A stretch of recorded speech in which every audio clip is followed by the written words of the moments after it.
Shark Sports Radio begins right now. A Celtics fan and a Lakers fan on the same frequency? Oh, this should be good. I think ultimately the Celtics find a way to hang banner 18 in 6. In a world where sports media, lifestyles, humor, and commentary collide. First time since signing LeBron, the Lakers have said, we don't give a shit about LeBron. We have to worry about the future. Let's take a dive into this tank. All right, tonight and for weeks to come, we will continue Page Turners. Those new to Page Turners, here's what a taste of what it's like. We bring a sports author on to the podcast to discuss the idea of writing the book, how it correlates with today's sports world. We appreciate everyone taking a dive in the tank with us for Page Turners. For listening purposes, you can check us out on Apple Podcasts, SoundCloud, and or Spotify app. Watch us on YouTube at the Shark Sports Radio channel, TikTok on Shark Sports Radio, and also check us out on X at SSR34_. Keith O'Brien joins us once again. Last time Keith joined us on Page Turners, we discussed his Pete Rose story, Charlie Hustle. So if you haven't checked it out, please go watch that episode. It was a great breakdown of Pete Rose as a player, as a person.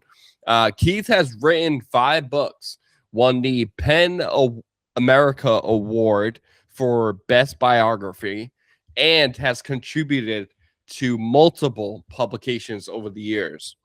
Keith's work has appeared in the New York Times Magazine, The Atlantic, Rolling Stone, The Wall Street Journal, and he's been on National Public Radio. His radio stories have aired on All Things Considered, Morning Edition, and Weekend Edition, and as well as Marketplace and This American Life. A Midwestern by birth, O'Brien grew up in Cincinnati and graduated from Northwestern University. He now lives in New Hampshire with his wife, 2 children, 2 dogs, and 2 cats. My, oh my, what a household. Keith is here to talk about Heartland, a forgotten place and an impossible dream, miracle dream of Larry Bird, which we will be talking about tonight. Heartland can be found and purchased and downloaded on Morgenstern's publications, Barnes & Noble, Amazon, Kindle Store, Google Play Books, and any other purchasing platforms. Now, let's get into this. All right. What's going on, Keith? Great to see you again, man. Thanks for having me back. Absolutely. It's always fun. How's life? Life is good. Life is good. How are you doing? After the big trade this summer with the Celtics, how you feeling? I see you got the hat on tonight. I'm worried about you. Yeah, you should be. I thought it was a tough trade to make. I thought they traded the wrong person. I think Jaylen Brown is the alpha on that team. He brings the character, brings the hard work to the table. I'm still a big fan of Jason Tatum, but I feel like Jaylen Brown is the guy that suits them best. But it was a little tough, a couple of weeks. And my whole thing is, Keith, don't trade the guy within your division, within the conference. I know. I mean, I totally agree. And, we won't say anything here that hasn't already been said somewhere else. But it was like the front office had missed on the Giannis trade, knew that things had soured with Jaylen and just had to make a move, had to do something. I mean, listen, we saw what happened this summer, this spring with the Sixers and the Celtics. And Jaylen Brown's going to be coming for blood next year. On a Sixers team that's probably going to be even better, So I don't know either. We're like I said, we're not saying anything here that hasn't already been said. I try to stay away from the mainstream because I have my own opinions, just like everybody else. But I guess they're just not, popular of opinions. But I do feel that way, that they traded the wrong person away. And again, just trade them out west, trade them to Portland. Like, Just like have him be the guy out there. Don't give me Philadelphia 76ers. Because like you said, now it's going to be a rivalry. I can see it now, Keith. It's going to be Jason Tatum versus Jaylen Brown, the guy that should have been the guy versus the guy that Boston wants, right? And it's like, just hate storyline. But that's what makes the world go round. So, but we are talking about another former Celtic. Yes, it's the Larry Bird, the man himself, the legend. Keith, we all know how great Larry Bird was as a player, right? So what was your main goal in writing about him, especially in Heartland, which is based on his entire life? So, I feel like every time people have come to the Larry Bird story over the years, they always do it the same way. We do the Bird Magic story. And we weave together the stories of Larry Bird and Magic Johnson. And listen, you and I both understand why we do that. Of course, Bird and Magic do play against each other in March 1979 in that epic national championship game, the last college basketball game that the two of them will ever play. And then they do go on to save the NBA. They do save it. Spark a generational rivalry, change everything. So I get it. But here's the reality. In the 70s, they barely knew each other, Bird and Magic. They had met one time before that game in March 1979. In that one time, they barely spoke. So they're not friends. They're not rivals. They're not anything to each other. In fact, in the spring of 1979, Magic Johnson to Larry Bird is no different than Sidney Moncrief or Mark Aguirre, other future NBA stars who Bird also plays in that NCAA tournament. So what I wanted to do in my new book, Heartland, is just sort of tilt the camera in a different direction and zoom in on this origin story of Larry Bird in rural Indiana in the 1970s. And when you do that, what you end up getting is a completely different story, one we never knew or have totally forgotten. Yeah. And maybe more importantly, you get a cast of characters who were around Bird in those years, who, unlike Magic Johnson, do form him and shape him and change him and at times save him. Really, what my book is about is how Larry Bird became Larry Bird. And, it's sort of the Larry Bird story like it's never been told before. Yeah, and like you pointed out in the author's note too, and I love this. Bird notoriously disliked talking to reporters about his life, right? His family or past. So I guess, how did he balance that deep desire for privacy with the reality of being a megastar on the cover of Sports Illustrated? Well, initially, he did a very poor job of balancing it.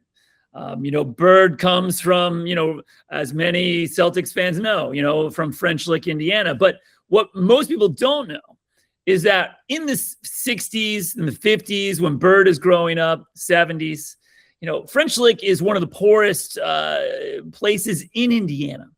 Lots of people are struggling there. The Bird family is struggling too. And it's a very insulated place, 2-hour drive from, most major cities.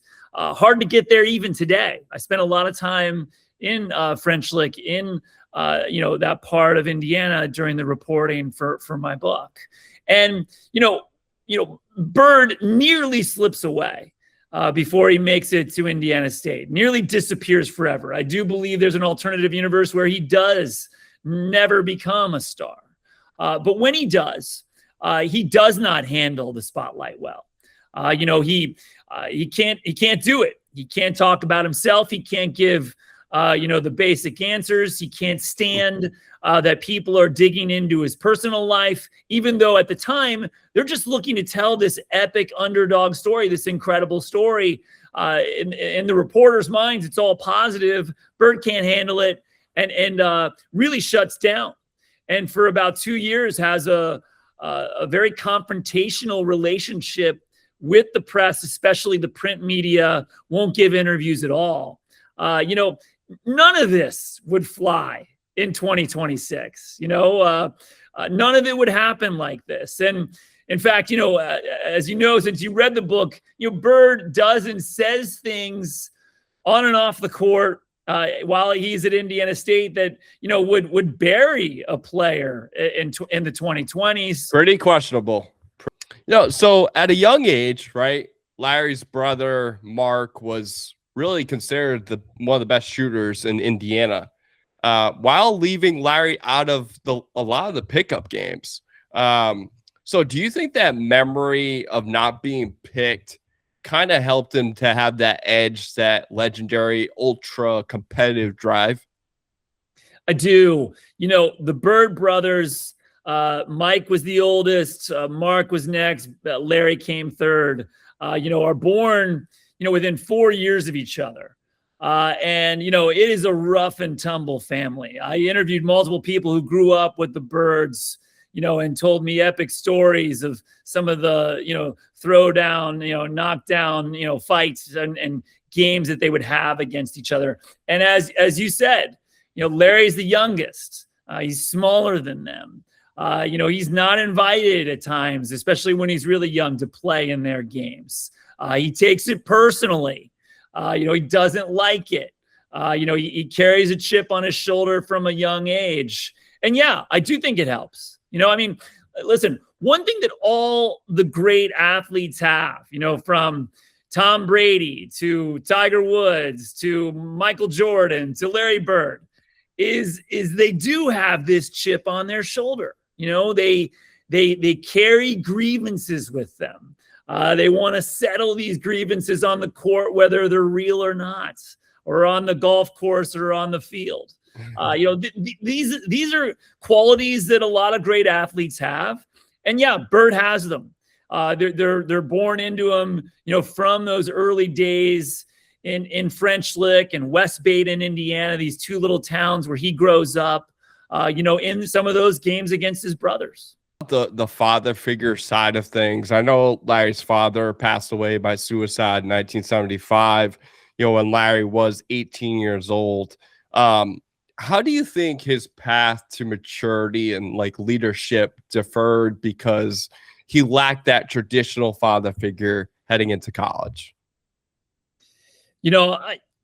I don't think you can underestimate, of course, the impact that the death of Larry's father has on Larry, has on the entire Bird family. These days, were something like this to happen to, as you said, an 18-year-old kid. He had just turned 18 just a couple months earlier. We would have a word for that. That's a trauma. A suicide is a trauma in the lives of a family, in the lives of the loved ones who are left behind. No one speaks like that in rural Indiana in February 1975 when Joey Bird, Larry's father, takes his own life. Larry really does have to, shoulder that in a lot of ways alone, shoulder that grief, shoulder that sadness. In that window of time when Larry's father takes his life, it's also one of the darkest moments in Larry's life separate from that happening. He is graduated from high school. At that moment, he is briefly enrolled at Indiana University to play basketball for Bobby Knight, the great Bobby Knight. Then he is dropped out from there, left Bobby Knight behind, hitchhiked home to French Lick. And in that winter that Larry's father kills himself, Bird, briefly enrolls in a vocational school, briefly plays basketball there, then drops out from that school and gets that job with the city in French Lick where he's collecting the trash. He is telling everybody by the spring of 1975, just a couple months after Larry's father's death, Larry is telling everybody that he's not going back to school. He's not going back to college. He's done. And, one thing I've learned about Larry Bird in the writing of this book is that, Larry doesn't say things, to stir up drama. He doesn't say things that he doesn't mean. If he says it, he means it. And if he says it, he's going to do it. Do it. Yep. And it really is, one man in the spring of 1975 who changes, in my opinion, based on my research, who changes the course of American basketball history, who changes the course of American sports history, and of course, changes the course of Larry's life. And that's a down on his luck assistant coach at Indiana State, a man named Bill Hodges, who comes down to French Lick looking for this kid, Larry Bird. And like another, name I can think of too is Coach Jim Jones, right? Coach Jones was famous for his passion for the fundamentals, right? And when I think of Larry Bird, the way he carried himself throughout his NBA career, I think it's beyond the basics of the game that, made him so efficient, right? What other life or basketball qualities did Bird absorb from him? From Jim Jones? Yes. I mean, so, Jim Jones is Bird's mentor in French Lick in his early years. Jim Jones is one of those iconic coaches that exist in small towns still today, who coaches all the kids. Jim Jones is coaching the high school team, but the middle school coaches, are running Jim Jones's program. And Jim Jones in the summer is running the camps, teaching kids how to play. It is Jim Jones, who teaches Larry how to hold a ball. Larry's 5-6 years old, teaches him how to hold it, how to dribble it, how to cradle it in his hand. And when Bird makes the high school team, the varsity team, as he dreamed of doing, this was, by the way, the extent of Larry's dreams. He didn't dream of going to college, playing basketball, didn't dream of going pro. All he wanted to do was play for Jim Jones on the Springs Valley High School team in French Lick. That's it. And when Larry makes that team, near the end of his sophomore year, he gets a couple games, but really that junior year, he's running, Jim Jones's drills. And Jim was a taskmaster. He wanted the kids on the court before school, an hour before school started. They were going to shoot 100 free throws every day before school started. Then they were going to, take 100, layups from the left side, 100 layups from the right side, dribble 100 times with your left hand, dribble 100 times with your right hand. It was almost like Hoosiers movie level of stuff, right? They're not even running practices at times or shooting the ball. They're just handling the ball. Hickory High. Totally. Hickory High. Right, Yeah. right. The old Milan High School, the actual school, right? And, it is those fundamentals that make Bird the player he's going to be later. And then, of course, he has this epic growth spurt between his junior and senior years of high school. He grows from about 6'2" to 6'6", 6'7", and so all these years he's been playing like a shooting guard, right? Dribbling the ball, distributing the ball. And now he's a big man and he still retains all of that ability to dribble, to move, to pass, to see the floor, and that's what catches the eye, of an assistant coach at Indiana under Bobby Knight, who initially recommends him, to play in Bloomington. Yeah, it's a great segue to this because, you look at Bird, 30 points, 20 rebounds per game, in his senior year, right? And then, like you said, he has that growth spurt. So I guess, he got interest from powerhouses. Like, you're talking Kansas State, Louisville, Kentucky, but he chose to stay home and play for Bobby Knight at Indiana University. What factored really into that decision? I mean, mostly one thing, the pressure he was receiving from other people around him. By 1974, when Bird graduates from high school, Bobby Knight is already, like the biggest name in Indiana. He's only been there for a few years, but he's already brought Indiana back to the Final Four for the first time in 2 decades. He's on the precipice of that epic run that we all know is coming for Indiana and Bobby Knight. He's a god, and everybody in French Lick wants Bird to play in Bloomington. And I really do think it is that pressure that he bends to, and that's why he chooses, to go to Indiana in the summer of 1974, a choice that Bird will very quickly come to regret. Yeah. So talking about that regret, do you think Bobby Knight really harbored bitterness over Bird's decision to walk away, especially given the fact that they were, in a historic, team going into the 1979 NCAA run when IU missed out? He didn't harbor regret necessarily. He certainly did regret it. But I think it's important to know that in 74, in September of 74, and I identified the exact date, it was September 13th, 1974, a Friday night, where Bird packs up, leaves, hitchhikes home to French Lick. When that happens, no one, not Bobby Knight, not other recruiters, no one thinks that Bird is going to be an all-time great. He wasn't considered to be a top 15 recruit in the state of Indiana in 1974. He had all this promise and he had these great numbers, but he had accrued these numbers at this little school, Springs Valley High in French Lick. They're not playing powerhouses. They're playing other little schools. So yeah, Bird puts up big numbers his senior year. In one game, 55 points. But he's doing it against, these other tiny little rural communities. And so no one thought he was going to be great. I think you could make the argument that Bird himself wasn't even sure he was going to be great.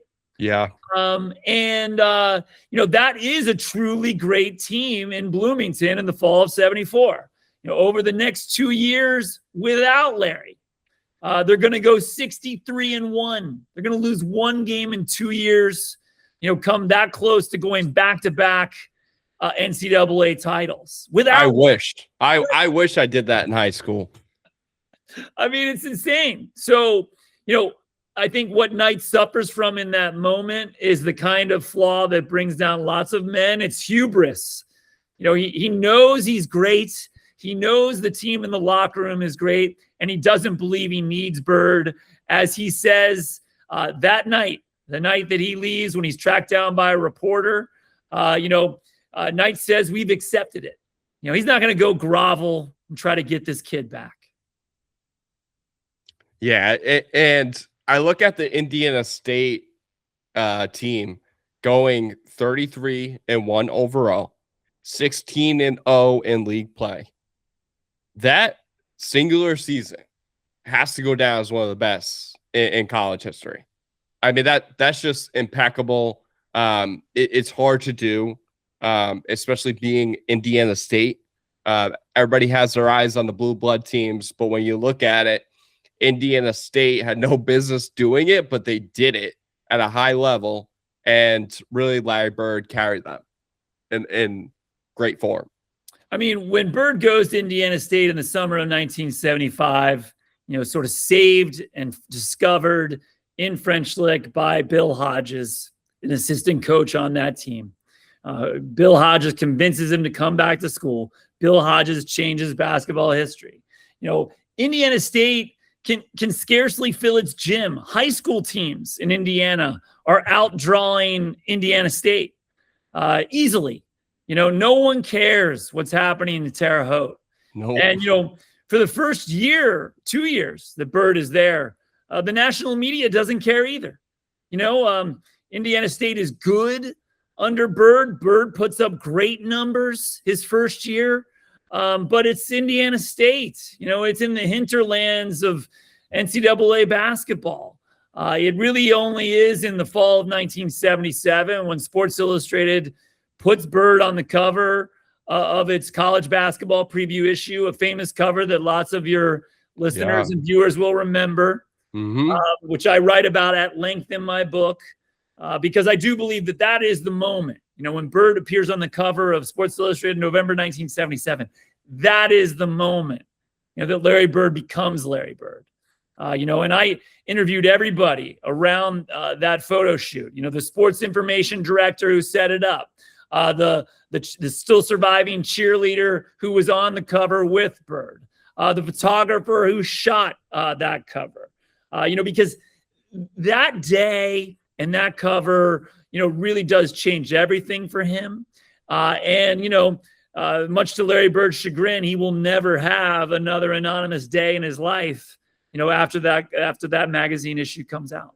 Yeah, and we talked about it early on. He's not one for the media. He doesn't want the press. He doesn't want the hype. He just wants to solely focus on winning basketball games and, you know, playing the fundamentals out and, you know, practice. That's all that guy wanted to do, you know, with the basketball, is focus on the game versus off the court, which would not be something that, you know, players, especially these days, would be able to do. Is there one specific moment of discovery that stands out to you as your absolute favorite? You know, so many, of course, in the reporting of a book, so many great interviews, so many great moments, so many great finds. I'll mention, you know, one here. You know, we talked about Jim Jones a moment ago, Larry Bird's high school coach, Larry Bird's mentor. You know, I tracked down Jim Jones, still alive, lives in rural Indiana today, about an hour away from French Lick. And, you know, it took a lot of work to find Jim Jones. It took a lot of work to get him to talk to me. And I showed up on his doorstep, and he let me in his house. And we did this long interview in his kitchen. At the end of that interview, we're done now. You know, he said, let me show you something. And, you know, Jim Jones, you know, goes like to a drawer in the back of his house and comes out, you know, with this enormous ring. And it's like a diamond and emerald encrusted ring, like almost like a Celtics championship ring. Instead of in the middle of those diamonds, it is etched out the number 33. And, you know, Jim proceeds to explain that Bird sent him that ring, you know, when he retired in 1992, retires from the Celtics. Wow. I believe August 1992. You know, he's not going to return that year. Back problems. He's debilitated. Yeah. It's over. He made a small batch of these rings and gave them to people who he believed had made it all possible. And so I'm blown away by this moment. You know, now I'm talking to Jim about this ring. And then Jim says, let me show you something else. We walk to the back of his house, this little guest bedroom. And there on the wall, framed, is the handwritten note that Bird sent with the ring. You know, when he sent it to Jim in 1992. And in that note, you know, among other things, he said, you know, I hope I made you proud. And listen, Larry's a difficult and complicated guy. He wouldn't talk to me for this book. You know, he's certainly not perfect. He's made mistakes over the years. He made mistakes in the 1970s. But he has this other side to him as well. This side that he doesn't draw attention to. You know, as I chronicle in my book, you know, Bird has done a lot of things over the years for the people close to him that he has sought no publicity for whatsoever, things that have helped others in his life. Yeah, it seems like he has like a genuine thankfulness to the people that are around him and he cares the most about. So, did you try to reach out to Larry to, you know, for him to be a part of the book? Obviously you did. I did. What's that process? Many times. You know, I tried through the proper channels, through the front door, through his agent. And when it was clear that the front door was slammed shut on my fingers and deadbolted closed, you know, I started to work through the back door, you know, through his friends. I did interview, you know, for the book at length, some of Larry Bird's closest friends, you know, people right now. I don't mean Danny Ainge or Kevin McHale. I mean his closest friends today, people he's known for 45, 50 years, people who were with him in Indiana in the 70s. You know, I tried through those channels. That didn't work either. And of course, you know, I want to talk to everybody. I want to talk to the people at the center of my narratives. Of course I do. But I have learned over the years through this book, through my last book on Pete Rose, that while it's great to talk to those people, if you can often get a more accurate portrait of a person by talking to 30, 40, 80, 100 people around that person. And I believe that's what I've done here. Yes, you have. Yes, you have. That was just a great read. Like, obviously I grew up a Celtics fan, but just to hear Larry Bird's story, just like the adversity that he went through time and time again. And like you said it, like all the greats go through some type of hardship, right? Some type of adversity, some type of chip on their shoulder. and they use it as fuel to their fire on the playing field. And I fully saw myself basically in Larry Bird's shoes when he was younger, when he was going through high school. I had a late growth spurt going from high school to college, so there was an adjustment there. So I did see that, and I can't thank you enough. It was a great story, and I hope people go check it out. I promoted it at the beginning, but really excited to continue this with you, Keith. How's everything else going? Do you have any other topics you're working on? I know Heartland took a bunch of your time, but any topics that come to your mind moving forward, what you're thinking? Well, I've certainly got some things percolating right now. I'm in the I guess what I would call the pre-writing stage, where I'm going down rabbit holes, and I hope to have something to announce here in the months ahead. Awesome.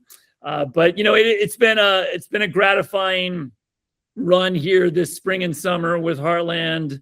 Incredible reactions from readers across the country, from New England to the Midwest and beyond. It's been a lot of fun. So you've had book tours, I'm guessing. You've been on and talked about your book. I have, and I continue to have events here even still, and it's been great. Obviously the last two books have been about, American sports icons, Pete Rose, then Larry Bird, and different people, different in a lot of ways. But, one thing that's, sort of is true of both of them is that if you cross path with Pete Rose, in the 60s, 70s, or 80s, or even beyond, you remember it as a fan, as a person, and you have a story to tell about that. And the same is true for Bird. Even now on a weekly basis, I get a couple emails from folks who have finished the book and just want to share something with me about a moment they had, at the old Garden, or, seeing Bird play in high school, or seeing him play in Terre Haute in 1977. They want to share this with them because they remember it too. It's like a touchstone, and it's just been gratifying to get those responses. That's so good. Anytime you can have that response and just like kind of for people to reminisce on the playing days of Mr. Bird. So I do have one more question for you. So you probably have some memorabilia that you love, dear to your heart. What's your favorite prized memorabilia that you currently have? Like sports memorabilia? Yes. Great question. I've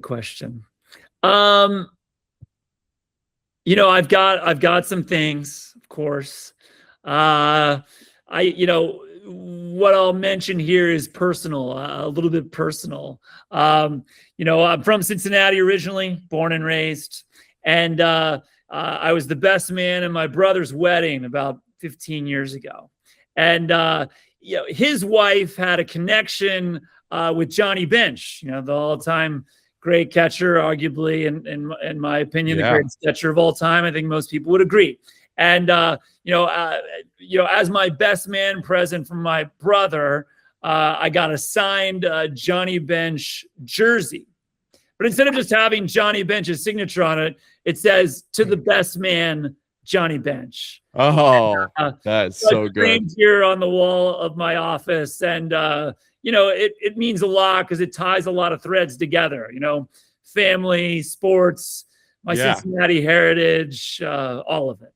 That's a great story. I love that. That's like something that you never get. You know what I mean? It's like it's always I guess when the stars align. So how about for you? What's yours? It's a good question. I'm a big Paul Pierce fan growing up. I'm a Celtics fan through and through, so I have his signed rookie card. I'm a big Pierce fan. Allen Iverson growing up, obviously, but I do have signed, basketball cards, pictures. I just love to collect, and I always like to wonder, what people's favorite is. And I actually had Pete Babcock on the podcast last week. He was in the NBA for about 40 years as a GM, president, scout, all the above. And he had 2 old Boston Garden seats signed by Larry Bird and Kevin McHale. So that's just something that's really cool. So it just kind of comes full circle, Keith. I can't thank you enough. I always enjoy the conversation with you. And I love reading your books. So I'm going to continue to do so. I can't wait for the next topic to come out, but I really appreciate making the time. Oh, it's great to be back with you, Mark. Thanks a lot for having me, man. Awesome Absolutely. conversation. Awesome. Thank you.